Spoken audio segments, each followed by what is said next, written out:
Bom, doutora Amanda, tudo bem, doutora Amanda? Boa tarde. Boa tarde, Gilson. Boa tarde a todos os telespectadores, a sua equipe, né, que brilhantemente vem acompanhando também e fazendo trabalho. Eu vou parabenizar, aproveitar. Certo, né? Valeu. Amanda, o quadro acontece sempre às terças-feiras. Terça-feira a gente não teve programa por conta de um problema de falta de energia elétrica, e eu pedi ontem aqui à produção que visse a questão dos horários da doutora Amanda e a trouxesse aqui ao programa, que é de grande importância, está sempre esclarecendo assuntos aqui interessantes às pessoas, né, que chegam do trabalho, finalzinho de tarde, tem uma orientação muito boa de um advogado, de um operador de direito como é a Amanda Cristina. E hoje um assunto abrangente por demais, né? Direitos trabalhistas, né? Todo mundo gosta desse tema, direitos trabalhistas, né? Eu acho que com relação a direitos, né, os nossos trabalhadores, o trabalhador brasileiro não tem muito o que reclamar, não. Eu achei ele muito amparado pela lei, né, Amanda? Ou não? É verdade. Tirando a escravidão, trabalha demais. A carga horária que é pesada. Justamente. As cargas horárias, elas são bem pesadas na nossa... Comparada a outros países, né? Justamente. Mas a legislação até prevê o pagamento dessas horas extras, né? Então, assim, o trabalhador realmente está bem amparado no tocante à questão jurídica, né? No tocante às leis, né? Elas são bastante abrangentes e específicas, né? Com relação ao trabalhador. O empregador até reclama, que diz que o empregador, o patrão, para você entender, não tem muito direito, mas agora o empregado tem muitos direitos. Vamos falar da rescisão contratual. Quando se encerra um contrato, quando você sai de uma empresa, quando você, por exemplo, vamos começar, demitido, né? Alguém bota você para fora. O que acontece, Amanda? No tocante às rescisões contratuais, que é o fim, né, do contrato de trabalho, normalmente acontece naquele modo sem justa causa, né? Houve digamos assim, ou a necessidade da empresa, ou por algum motivo a empresa não mais quer aquele trabalhador e assim o demite. E aí nós chamamos a demissão sem justa causa, que motiva essa rescisão contratual. Existem outros tipos de motivos, né, que a nossa legislação ela abrange no tocante à rescisão contratual. Quebra do contrato de trabalho por alguma infração, e aí pode gerar o direito do trabalhador... Mas a empresa tem que justificar sempre, quando ela me demitir, perante a justiça trabalhista, ela tem que se justificar, ou pode dizer, não, eu demiti porque queria demitir mesmo, sem nenhuma justificativa?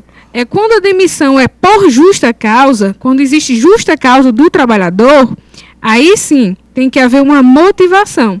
Essa motivação ela tem que estar dentro do processo. Daqueles que a própria legislação ela abrange. Por exemplo, o empregador ele demite o funcionário por dissídio no trabalho, por faltas injustificadas e por qualquer outro motivo, né, desde que seja uma falta de comprometimento daquele que tem o seu contrato, porque as obrigações contratuais no tocante ao trabalho, eles são recíprocos, tanto do trabalhador quanto do empregador. Havendo a quebra dessa relação contratual por, como foi dito, algum ato, alguma ação ou omissão, aí sim um daqueles que teve o prejuízo pode optar por requerer a rescisão. No caso, o empregador, ele tem que motivar quando existe a justa causa. E aí ele tem que deixar explícito para o empregado o motivo, né, por qual está este trabalhador está sendo demitido. E se for sem justa causa, aí existe toda direitos, né, que o trabalhador tem como garantia por ele estar trabalhando há muito tempo e pelo contrato ser por tempo indeterminado, existe a opção do empregador pagar essas multas e o demiti-lo, mesmo sem motivo. De forma bem simples aqui, o que tem direito o trabalhador que é demitido sem justa causa, ele é demitido, quais os direitos que ele tem? No caso, o trabalhador demitido sem justa causa, a primeira questão que ele vai analisar é se suas verbas salariais estão em dia.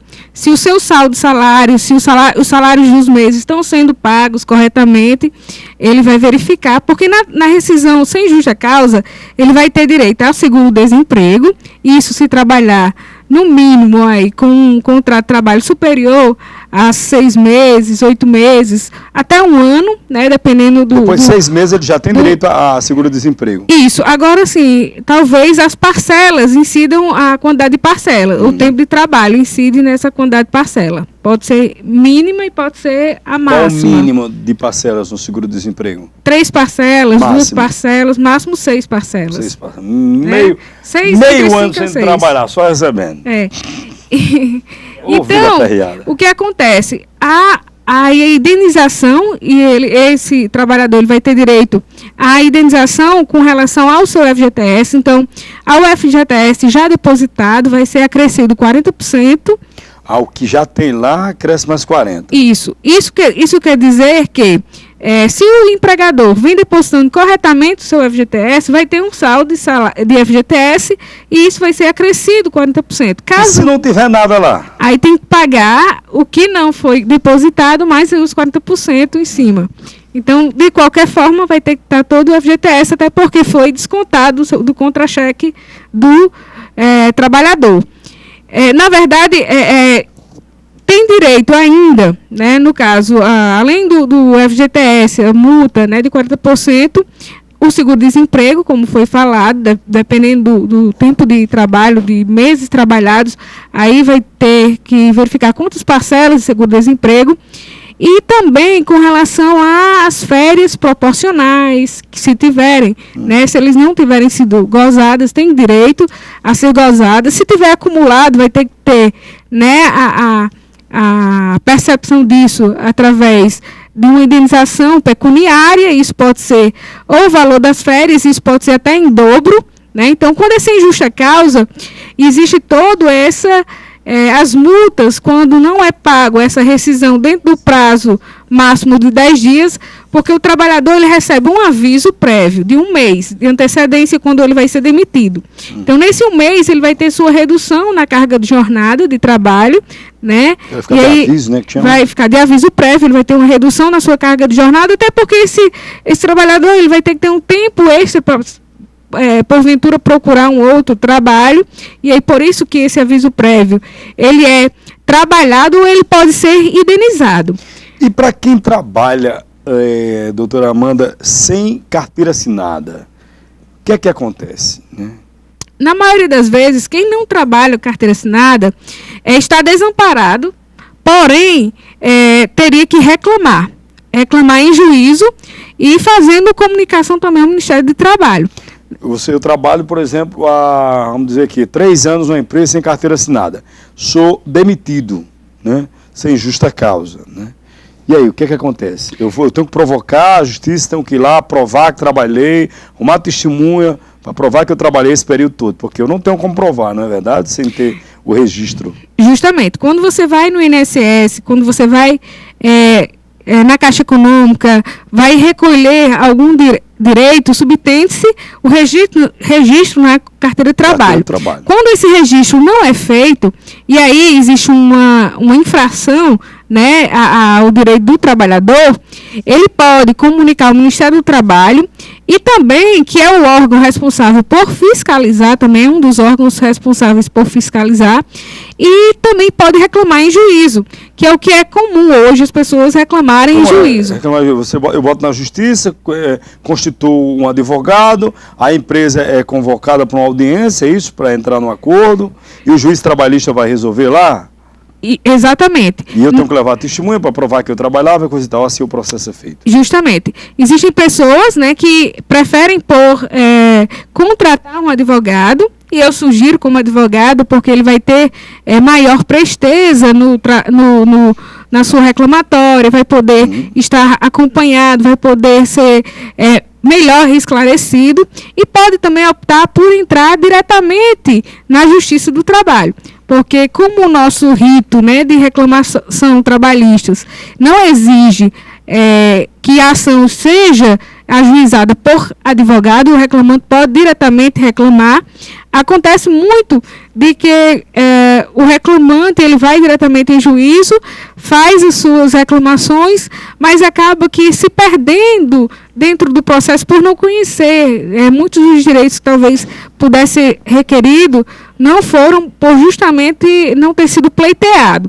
Então, eu faço a ressalva de que a Justiça do Trabalho atende, a Justiça do Trabalho ela está para a população e para o trabalhador que queira ajuizar diretamente sem advogado, porém, somente o cuidado de estar sendo diligente no tocante à tramitação desse processo. Ok, o prazo para assinar a rescisão e receber as verbas, ocorre rápido isso? Pela legislação, quando o trabalhador recebe um aviso prévio de um mês de antecedência, após a finalização desse aviso prévio, o empregador tem 10 dias para depositar e para que esse trabalhador assine o termo de rescisão do contrato de trabalho. Então, são 10 dias. Depois de 10 dias, geram multas, da CLT. Mas muitas vezes o próprio trabalhador faz acordo com a empresa, ele tem um montante para receber, e esse acordo ele faz em 10 vezes, 12 vezes, não acontece, e isso a justiça acata. O acordo, a questão de dispor do seu direito é algo que qualquer cidadão ele pode ter. Acontece, é opcional, né? Ele é opcional. Optando por aquilo. É opcional. Agora, se ele faz um acordo e houve um cumprimento, todavia, esse acordo ele foi limitado e existem outros direitos a serem requeridos, nada impede de que esse reclamante vá e reclame aquilo que não foi acordado. Porque não estava dentro do limite dos acordos. De repente, ele acordou apenas com relação às verbas rescisórias, mas existem outros direitos, como horas extras, adicionais, gratificações e outras coisas. Ok, o assunto é muito abrangente, o tema é muito abrangente, a gente pode voltar a falar nesse assunto depois, tá, Amanda? Infelizmente, nosso tempo se esgotou. Depois eu gostaria que você trouxesse aqui para a gente o assunto da lei da palmada aí. Que está muito em voga, está falando muito aí, para a gente discutir esse assunto aqui no programa. Pode ser? Pode ser, sim. Inclusive, muito atual, A gente tem tido esse comprometimento com a população, trazer aquilo que está sendo debatido, aquilo que está sendo questionado. A palmada, pode dar palmada no filho? Pode não? O que é que pode fazer, Justamente. A lei agora mudou até o nome, não é nem lei da palmada, mas vai levar o nome do menino Maurício, acho que é Maurício, o menino que foi vítima, que foi assassinado pela madrasta e o pai, E o pai. Justamente, vamos sim abordar e é importante que a população participe, seja, no caso, aí, tenha o conhecimento do que está sendo acatado, pelas nossas comissões, pelos nossos os deputados, os senadores, os trabalhos que eles estão fazendo. É importante que a população saiba. São leis que nos afetam diretamente, mexem diretamente em nossas vidas. As pessoas têm que acompanhar isso, Amanda? Com certeza. A vida dessas leis, elas vão, com certeza, trazer para a sociedade mais uma obrigação, um ônus de estar fiscalizando, no tocante às nossas crianças, os nossos adolescentes. Ok, Amanda, muito obrigado. Próxima terça você vai estar aqui no normal, se Deus quiser, Tá aí os contatos da Amanda aí na tela aí, ó. Pode fazer o contato com a Amanda aí, você que desejar. Obrigado, Amanda. Um abraço, boa semana.